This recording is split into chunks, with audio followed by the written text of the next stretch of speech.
Come follow us on our journey to get a low-budget DIY feature film from script to screen and beyond. Nobody knows who we are. Look at yourselves, realistically, nobody's going to give you that money. Nobody. You don't know who the fuck you are. It's a complete risk. You are unknown. This is our first feature film, something we're going to do together. You're going to get it warts and all. For now, you're just some pair of idiots like everyone else. Never wait for permission. You just have to start. Give yourself something impossible to do, and then just find the bloody way of making that thing happen. This is DIY Cinema Cult. Hello, Mark. Hello, Aaron. How are you? Good to see you, man. I know, and you. And hear you. And hear me, just about, yeah. We've both been a bit under the weather, haven't we, I gather? The start of this year has been a bit of a challenge for us both. Yeah, we have. We got hit by the nasty flu that a lot of people are getting struck down by, it sounds. It's been a bit brutal. Yeah. I mean, you sounded like you got it before me, and you were out for a good month or something like that after Christmas. I was, yeah, and then I completely lost my voice. And so when Jamie contacted us about doing a third, podcast about the Hyper film, I was like, oh mate, I don't have a voice yet. You're gonna have to wait a couple of weeks maybe till it comes back. I didn't end. I mean, I got it I think about a month after you, but I didn't end up losing my voice. But I just had zero energy. I would have just been a complete kind of stumble along. It wouldn't have been much of a podcast really. It would have been a sort of a mumble at best. But but yeah. So we're gonna do a part 3 of our looking into Jamie and Darrel's fabulous film that you did a bit of work on, that we went to the premiere of, and they've been in the cinemas, so it'd be great to hear their progress as a DIY film that's been out in the world. Yeah, it'd be nice to hear how they are doing. We went to the premiere, didn't we? We'll probably chat about this when the guys come on. Yeah. And I've only seen, I've chatted to Jamie a little bit since then, but, I've just seen through the socials and stuff and things. Things seem to be going really well. So it'll be really exciting to find out what's been going on and what things are about to happen and kind of bubbling under with them in terms of the film's progress. Yeah, absolutely. Well, Jamie's actually entered the waiting room. Should we let the dude in, or should we? Let's get him in. Keep him on the outside. If your name's not down, you're not coming in. Right, here we go. We'll let Jamie in. So Darrel's coming on. You are listening to the debut feature film podcast. This is DIY Cinema Cult. Hey. Hey, Darrel. Hello, mate. How you doing, man? Good. We're good, man. How are you? Hey. I'm good, thank you. How you doing, Jay? Happy to be here. Legendary. Part 3. You are most returning guests. Like you've had third episode now. So yes, yeah, for real. And we came down to visit you. I think the last time we saw you face to face actually was your premiere for Hyper. And we had a little chat with you on the night. Let's have a little listen back to that. Here we go. So, hello, Jamie.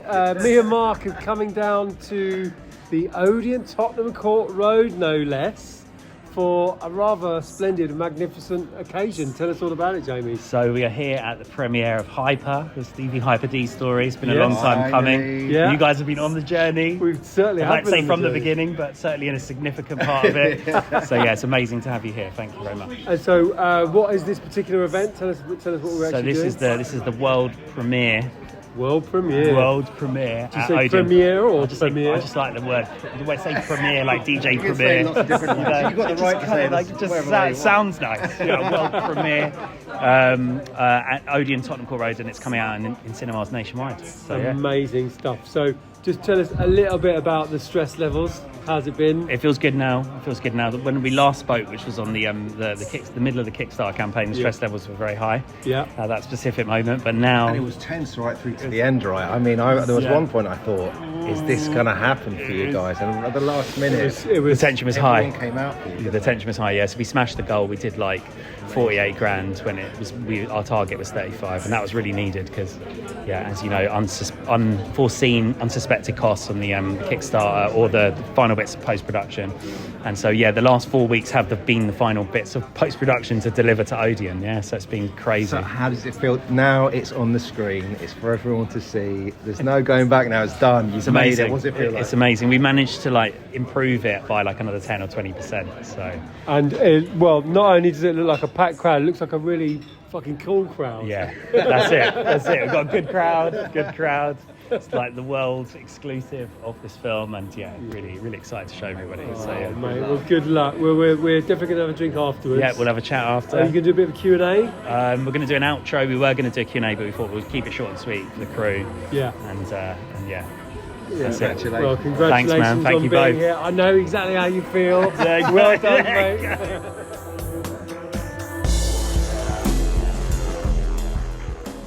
So we are here with Darrel. Hey, how are we doing, guys? Good, man. Really How are you doing is the most important question. A bit hot and a bit flustered, but very excited. I just had to kind of explain to the audience who obviously can't see what's happening.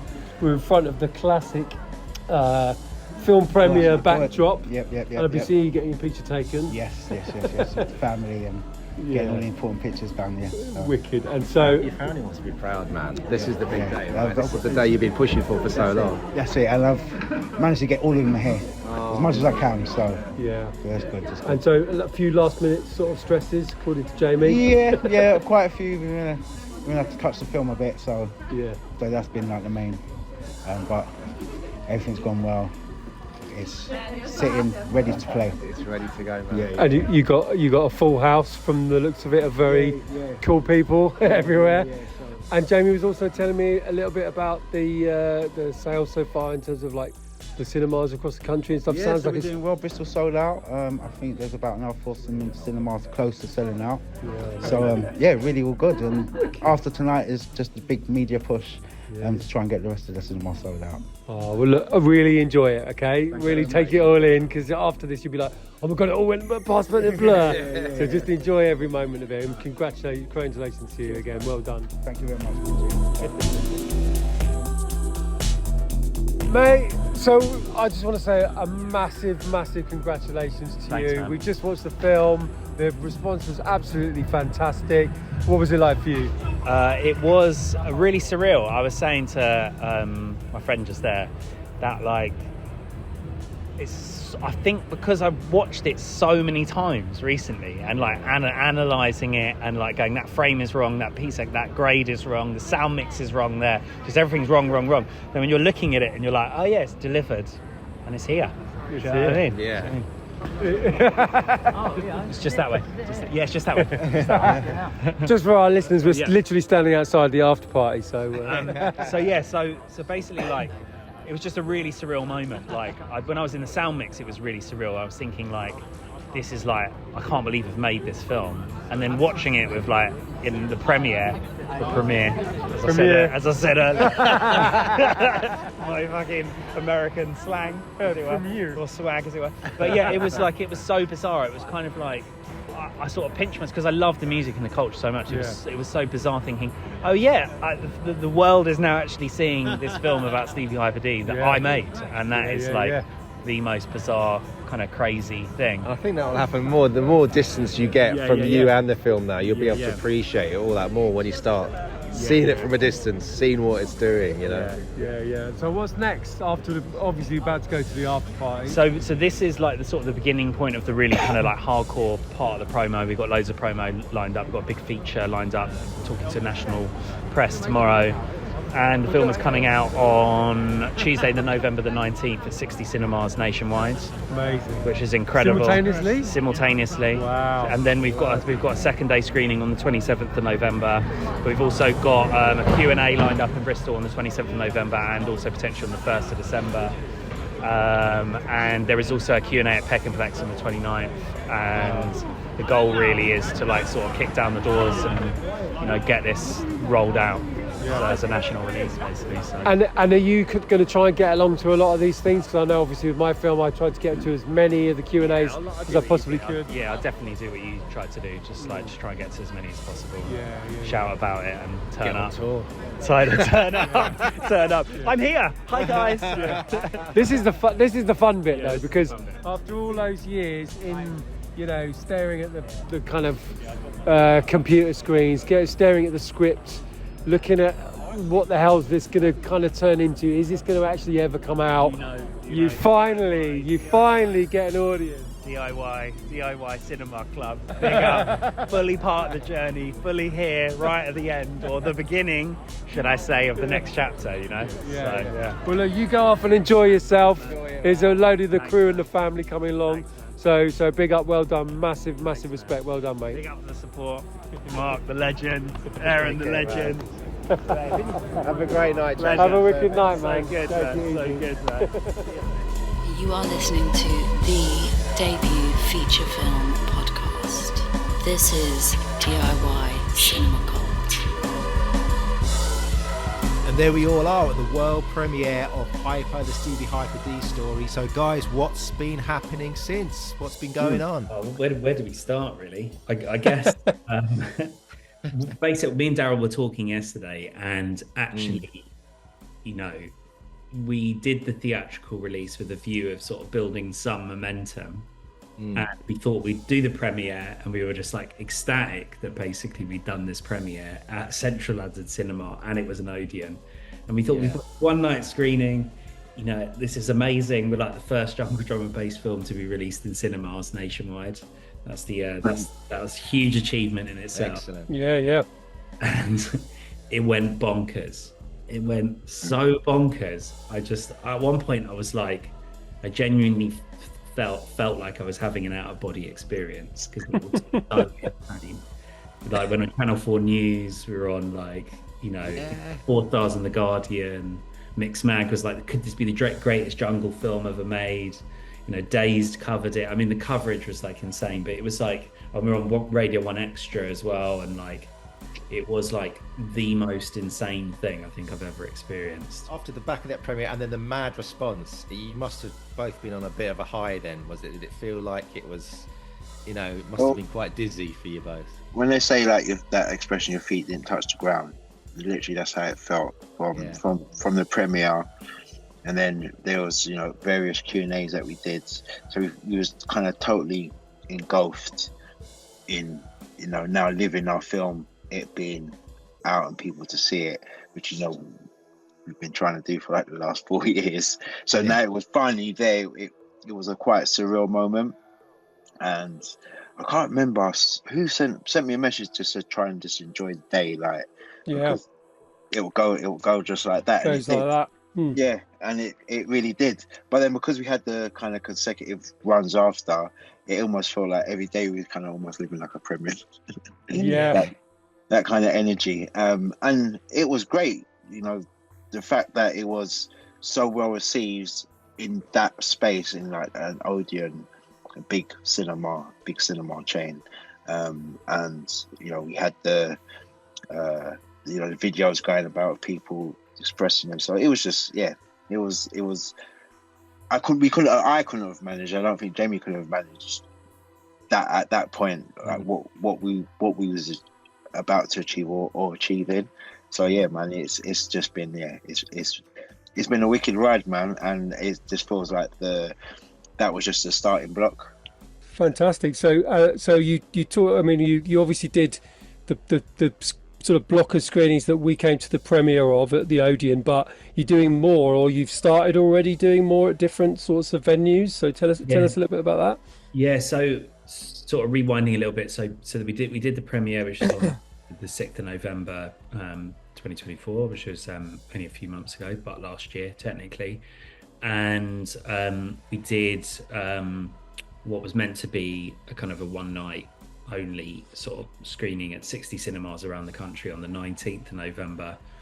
And then basically it was kind of, we had an idea if we did well, they would potentially extend it. But they extended it like a number of times. Basically, it was extended on the 27th to 40 cinemas, and then it was extended on multiple other nights to like various kind of specialist cinemas. It still ran in Camden, I think, until like mid-December, until like the 12th of December. Amazing. It kind of ended up being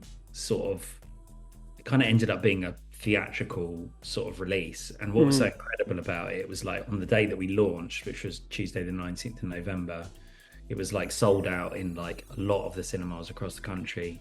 And at one point it was like number 7 in the UK box office with the second highest screen average after Gladiator 2, which is like Amazing. Amazing. Amazing. Excellent. So good. Well, seems very suitable for all the junglist soldiers out there, frankly. The junglist gladiators. battling Gladiator. Do you know? Yeah, amazing stuff. That was And incredible. so, and then after Christmas, you're moving into a different phase now. Obviously, the new year. You've got some more screenings planned. Is that right? Or yeah, so basically the plan now is like, which was always the original plan actually when we connected with Dartmouth, was to kind of do like curated kind of Q&A sort of type screenings. We had our first one in Brighton because Brighton Odeon was meant to happen. We had a sold out screening in Brighton on January the 16th, which was amazing. Did a Q&A with Jack, who you introduced me to, made the Fatboy Slim documentary. yeah, fantastic. And yeah, it was really well received. There's like incredible people in the audience. Guy Carl, who's the editor of DJ Mag, was there. He was Carl Loban, who did my first Q&A, funnily enough, in Brighton. So yeah, all nice. The same crew, same team. Yeah, he was a lot of high praise from him. And then Wiz, who made the legendary short film. Yeah. He was there. He was also so incredibly high praise. And so we're kind of like going into a different phase with it, which is kind of in some ways just as daunting, because it's like we've had this huge success. And I think because Darrel and I, like, the success completely surpassed our expectations, we're kind of in a phase of like, well, we've got to sell everything out. But like, I don't know. Do you know what I mean? Can we sell it all out? I'm kind of like, in my head, I'm like, we should just sell it out of ease. But then the other part of me is like, well, actually, like, just be realistic about it. This is, as long as you sell well, and it's a picture house, which is really prestigious in its own right. For us, it's a huge deal, and it's kind of, we sort of, as Darrel said, we were like sort of swept off our feet with it, like for like 6 weeks, and it took everything out of me, and I can probably speak for Darrel, sure. Everything out of me. Two husks of men. I really want to big up all the people that contributed to the Kickstarter, because really that was like what enabled us to do the theatrical release. And on the interview that we did with you guys last podcast, we were like right in the thick of it. Yes. Yeah, that's right. We could see the terror in the eyes. Yeah. You were like 4 days left or something, weren't you? Yeah. You were like shivering. I could see the camera shaking a little bit, That's right. I forgot that. Yeah. Horrendous. Like, it was absolutely horrendous. Like, at one point, me and Darrel were like, what are we doing? This is like insanity. It was a huge leap of faith, but all of those people that came together and you guys were saying, because you've done it yourself, like, don't worry, there's a spike coming, you'll get the spike at the end. Like, nah, no way. This isn't happening. But it was those people that really, without those people and without the people that contributed to it, like, it wouldn't have happened. And I just want to, for myself personally, I just want to thank all of those people. And onto the point of like what's happening next, that will be one of the things that we've got to do in the next sort of 2 to 4 months, is basically sort of start fulfilling all of the Kickstarter, all that stuff. So I want to massively big up all those people and can't thank them enough, and they're all credited in the film, because that was a complete lifesaver. And actually, I mean, retrospectively, when I look back at that, I was kind of collating all the content and stuff for the release. That is, like you said, Aaron, it's like, that really was, I think, the momentum. I mean, that gave us momentum. Yeah. Contributed to the momentum like nothing else. Like, it was insane. And I mean, it was insane to like do a Kickstarter and then go straight into release anyway. Like, momentum, the PR we got off that, and then just ran straight into the film. It's like, oh, there's another news story. They've completed their Kickstarter goal. Yeah. I think that's what a lot of people don't realise, is that Kickstarter, yes, of course, it's about raising money, but it's also your first big marketing push. And it's the first time when suddenly you got a load of people who are like on your side, really wanting this thing to happen. So they're sharing it. You're getting press interest. You're getting all of that kind of first wave of marketing attention. And I think that's almost, obviously the money's really important, but it's very close second just to get that sudden spike of, you know, rampantly excited audience on side. You know, I think that is definitely one of those advantages people don't really talk about enough that you get from a Kickstarter, despite all the pain and agony that you go through. That really is worth something, you know, a lot, I think. Like you said, Jamie, your release was very soon after So the end soon, of that yeah. Kickstarter.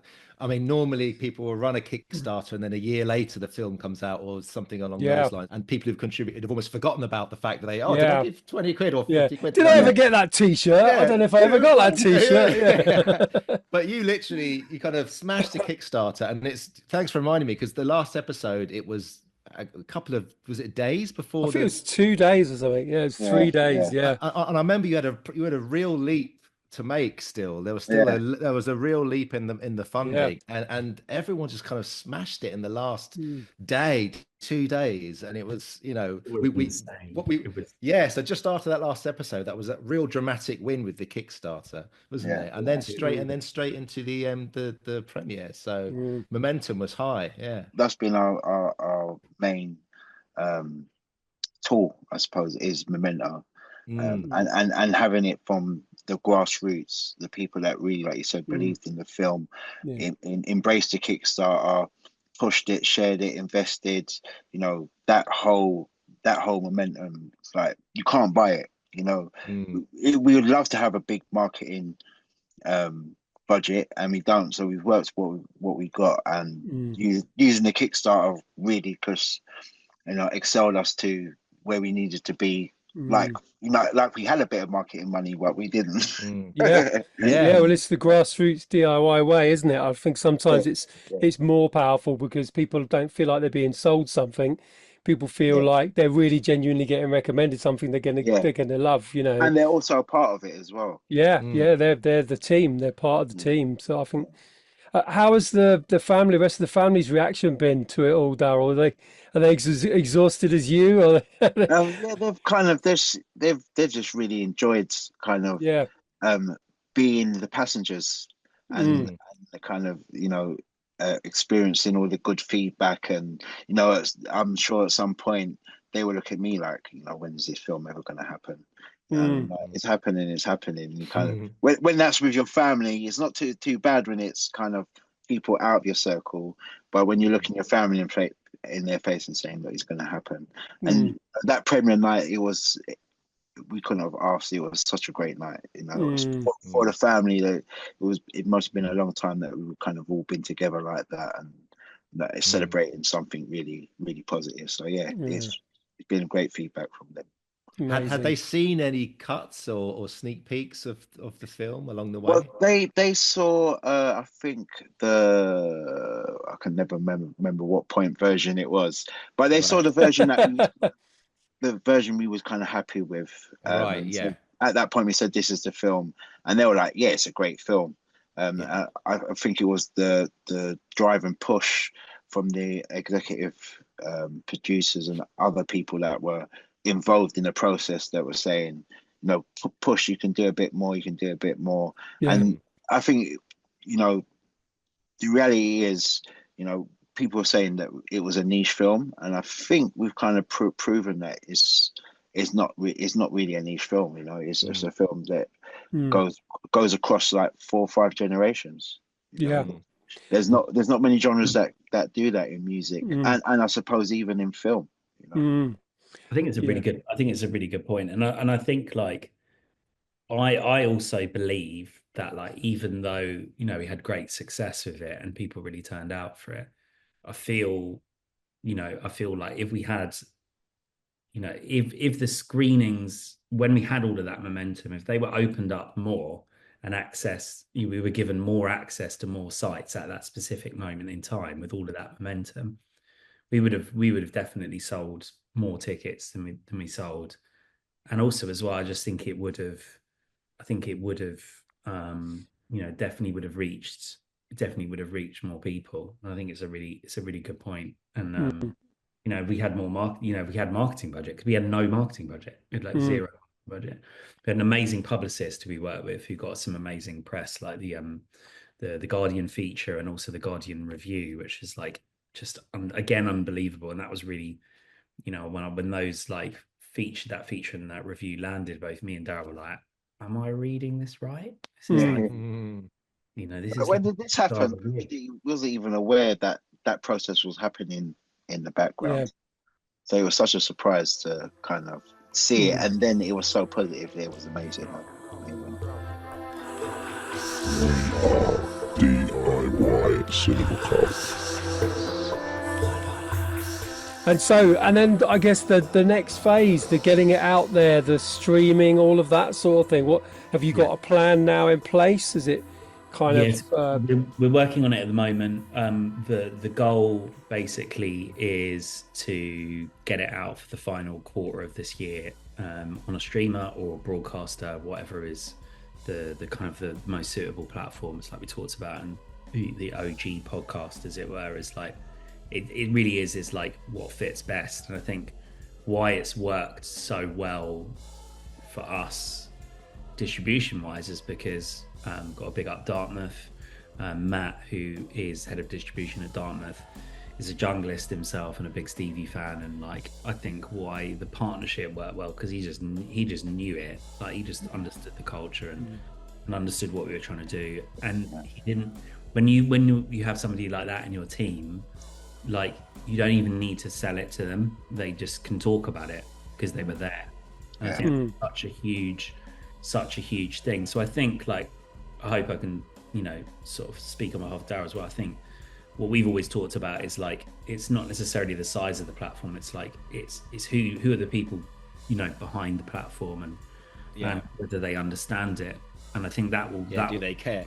Do they care? That will define where we end up living. But either way, like I'm gonna put it out in public, the exclusive for DIY Cinema Cult.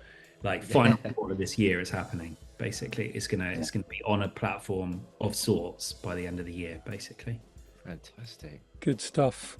Yeah, I mean, I know that very well now. For looking into it on the distribution side for myself, that it's a strange time to be trying to distribute a film, particularly music-based film, because obviously maybe 5 years ago the really big players would have gobbled this sort of thing up, but it definitely feels like the world's slightly changed. They've moved a little bit, they're a little bit risk averse. I don't know if you're hearing that kind of stuff, but it feels that they're interested in those big key genres, celebrity and true crime and that kind of stuff. So it's an interesting time, isn't it? Because other people I've known, I won't mention names because it's a bit gossip and dirty laundry in public, but other people I know who've had music-based films and have gone to sort of platforms that you would imagine would be perfect for them, have kind of disappeared without a trace. And they said that was largely because of that the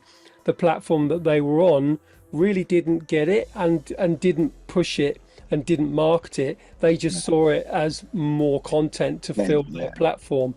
And I think that's what's really got to be the lesson, is in there are certain places and certain people you can get it to that are going to love it and are going to know how to get it to that audience, because in the end all these platforms are just they're all the same, right? What's that difference between a Netflix and an Amazon? And they're just a bunch of rectangles that you look at on a set-top box or on a laptop screen, but the recommendation that you're going to like this to Joe Public who's sat at home, and the ability to make sure people know about it, and then that's shared is the key thing. So yeah, I really hope you find that right route, because the film definitely deserves it, and more films like this with a sort of from an underground but with an overground potential, I feel like need to find those platforms and those people behind those platforms to kind of push them forwards and to make sure that they still get a voice, rather than all this stuff that's become so oversaturated now, true crime, etc. Do you have any plans to continue doing screenings, like in a kind of DIY sense, and Q&As? And you're going to continue with that? Because I mean, the response, what I experienced at the premiere, the audience is just being into it and loving it so much. It seems like a real crowd pleaser, and there's obviously people out there who want to see the film, whether it's on streaming service or not. I'm sure there's still plenty of people out there who would fill seats in a cinema. Are you going to go out and do more of those? Yeah, we're so on that point, and it's great that we're talking now. So we've got a handful of screenings happening sort of actually got a screening happening today in Aberystwyth in Wales, in the university there, and then also on the 27th in Margate, Broadstairs at the Palace Theatre there, and then on the 3rd in Exeter at Picture House, the 5th in Cambridge Picture House, and then the 6th at Ritzy, Brixton Picture House. Great. And then the 20th of March at Hackney Picture House as well. So well, I sold all of those out, so you got to kind of at least get to that level, guys. The challenge has been set. But it's just, like I said earlier, it's sort of like it's kind of daunting again. It's kind of like, oh God, like we're coming again, but we have to rebuild the momentum and which is kind of challenging when you've had like the algorithm. You were in the algorithm, viral basically. Like so much traction on everything we were posting because it was just all over the internet basically. And to sort of rebuild, you're never going to rebuild that momentum. But like, how do you, as a sort of DIY sort of collective of people, which we very much are, like how do you then build traction again when you had so much traction before, like naturally? I mean, look, I've always said to Jamie, for me, is like the film has, like, for me, we decided we was happy with what we had. The film is kind of embodied this 90s kind of life. So I remember going cinema and watching a film and having to wait 6, 7, 8 months for it to come out on video or DVD. And I think the fact that we've kind of we're not forcing it in saying like it's got to be on the streamer. We're being positive, saying it's going to be out on a streaming platform.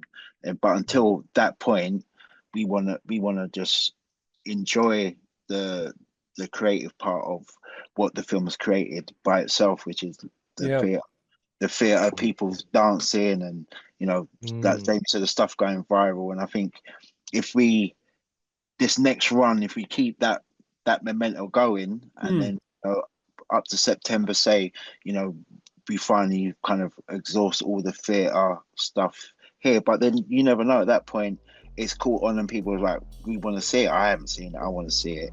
And you never know that choice. Or it's we get a decent stream and they're like, yeah, we want to put it back in the cinema for you guys. Yeah. Never wait for permission. You just have to start. Mark and I have been following, how would you describe it, Mark? Chaos magic. Chaos magic. Chaos magic. And you mentioned doing stuff abroad. So, I mean, have you got any plans for Europe, for North America, South America, all these places, Japan? Yeah, I don't want to speak too soon, but like we have been approached, and we're in discussions with a screening company about assisting us with this. We've been approached by promoters in Australia, New Zealand, Canada, US, Germany, Switzerland, Holland.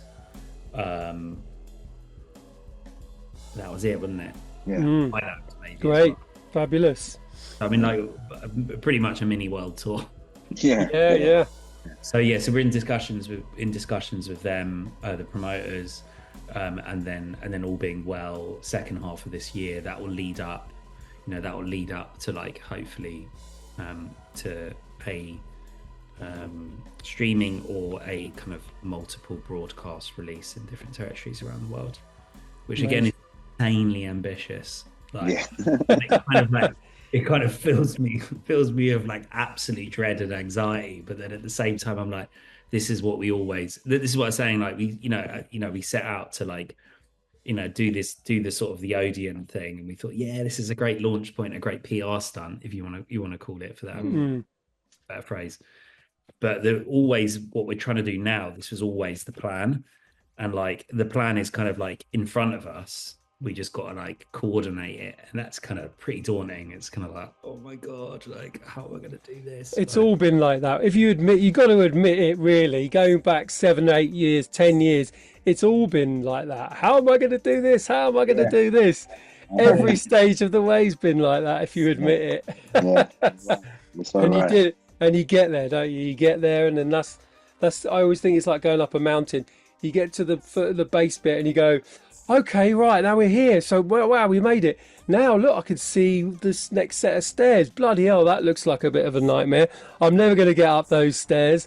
And you somehow get to the next bit, and it keeps going like that, basically. The Everest analogy has just been like, that's been our support right through the whole program. It's like, we're halfway up the mountain now, mate. We're going to get there soon, you know what I mean? Yeah. There's been a bit of an avalanche today. We got to wait for a little bit. We're snowed in at the moment. We're not going anywhere. Let's just not eat each other while we're stuck here. Exactly. It's so funny you said that. Literally, that was like our main analogy for like yeah. I still can't really work out like where I am. Where are we now? Where are we now on the mountain? Have we got off the mountain? Are we waiting for support? Have we taken the photos of the mountain? Like, you thought you'd reached the peak. You thought you got to the peak. We're at the peak, and you realise, oh no, the peak. So it's like there's all these clouds. There's a whole other mountain there. That I've got to go up. Yeah, maybe you've done one of the peaks, and actually that wasn't the real peak. Maybe. Exactly. Yeah.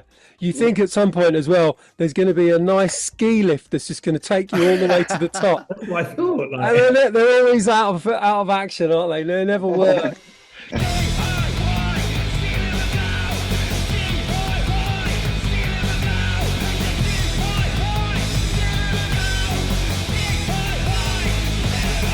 Well, I hope you get a helicopter at least up some of the next little bit, because it's all a challenge. But you've done so amazing up to this point, boys. So thank you. Likewise as well, man.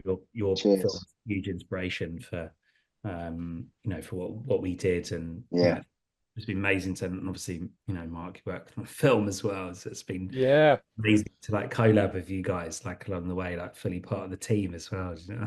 And it sounds great that you guys have, like you said, Jamie, you've got a bunch of solid screenings kind of lined up. So it seems like I'm quite excited to see what happens with those as well, because it feels like, in terms of, you're talking about raising momentum again, it feels like just I would kind of lean into those, all your screenings, just make as much noise about each of them as possible, and create this kind of feeling of because it is quite exclusive at the moment. You're doing theatre screenings, people want to see it and they can't get to see the film, so it's building up that idea of these people have seen it, you haven't. Doing a screening tonight in Margate, you're doing a screening, there's the Brixton screening coming up. Create that buzz of exclusivity, and people wanting to really find out more about where it's going to be and what's going to happen to it next. And Definitely. I think you guys are in a really good place. Really good place. Cheers, man. Wicked, man. Cheers. Well, fellows, I think you've done an amazing job. There's absolutely no doubt about it.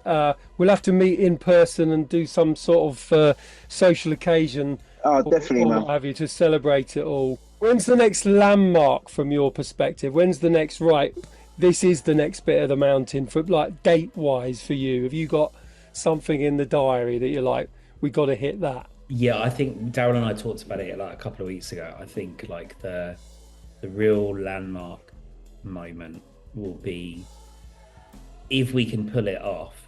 Like, we're really dead set on like completing the dream by like end of November, basically. And in and amongst that, what we didn't manage to do and what we didn't manage to get out for the film release is our really our golden ticket with this is we've got music with Gorgon City and Boo, and Gorgon City are like one of the biggest house acts in the world, and Boo is like one of the new school like drum and bass. So he's like massive. He's like sort of top 3 biggest drum and bass acts at the moment. the goal and the sort of vision for the theatrical release was to actually get that music out at that time, and we couldn't quite coordinate it. So there's a sort of a vision to be able to coincide all of those things towards the end of the year.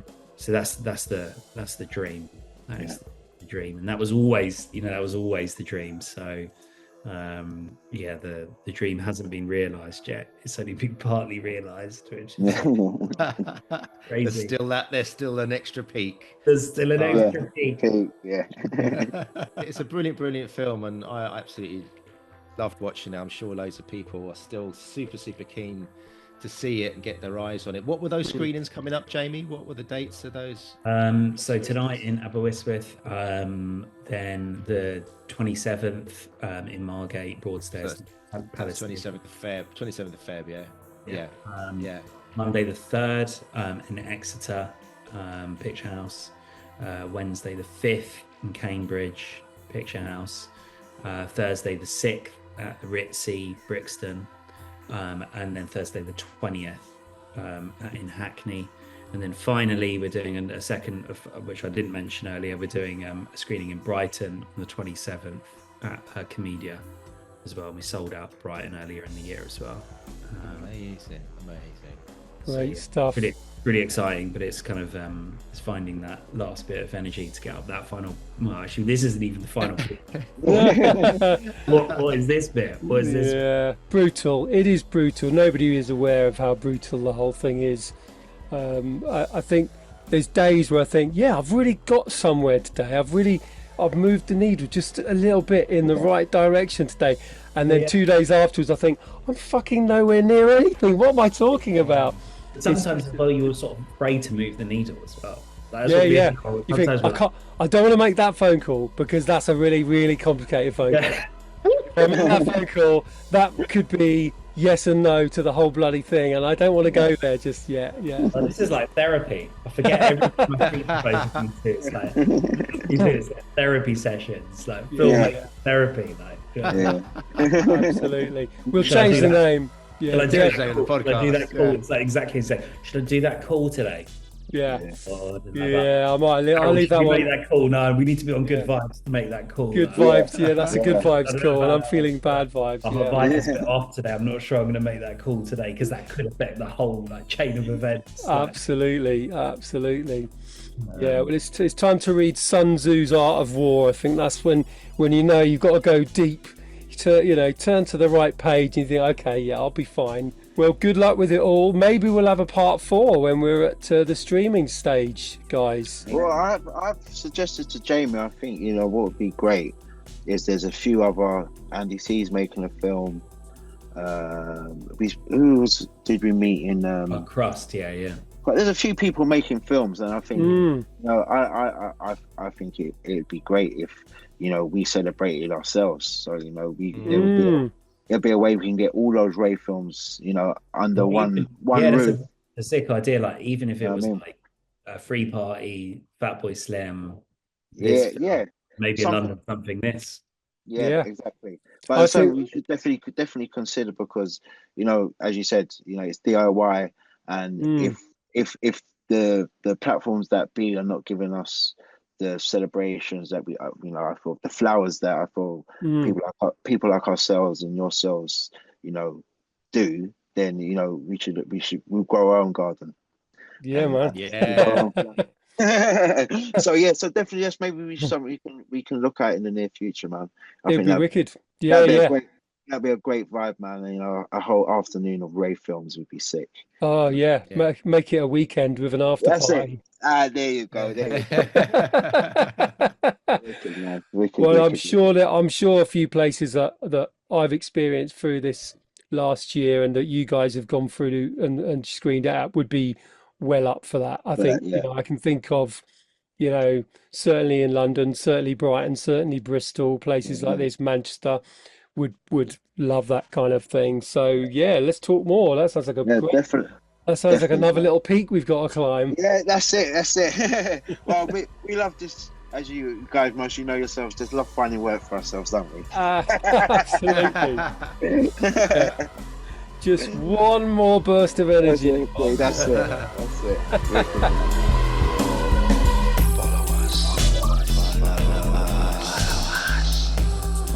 are DIY Cinema Cult. On Instagram we are DIY_cinema_cult. Seek out the DIY Cinema Cult group on Facebook. Like and subscribe and follow us.